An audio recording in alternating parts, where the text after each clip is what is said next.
ეგეთი თეორია მაქვს მოკლედ. ის რიჟა ბაზარი რო ქალებს რომლებიც ბევრ კაცთან წვევიან ეძახიან ბოზებს, მაგრამ ასეთივე კაცებს ეძახიან ბაბნიკებს და რო აი ეს უსამართლობაა. მაგრამ მე გეუბნებით რომ არა, სრულიად სამართლიანია. და იცით რატო?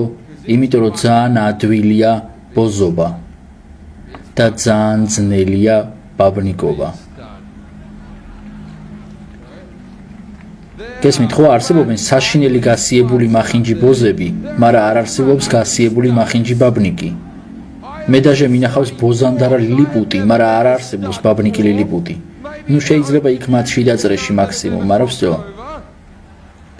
იმისთვის რომ იყო ბაბნიკი, უნდა იყოს სიმპათიური, ქარიზმატული, კარგი მატყუარა, დიდი ყლით. იმისთვის რომ იყო ბოზი, უნდა უბრალოდ იყო ფდე. ერთხელ ხვდებოდი გოგოს, რომელმაც მომიყვარო კონცერტისას შევიდა კულისებში და ეტყნაურა ერთი ძალიან ცნობილი ჯგუფის ყველა წევრს. რაღაც 5 იყვნენ ისინი თუ რაღაც და ყველამ მოტყნა. და მე ვკითხე რატო ქენი ეგ? და იმან, ნუ ჩემი საყვარელი ჯგუფი იყო და უფლება მივეცი. მაგაშია ბოზობის პრივილეგია, გესმით?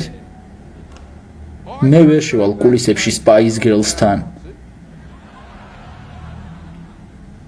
და ვერ ვეტყვი, გამისწორა თქვენმა ბოლო ალბომმა. მიქენით რაც გინდათ.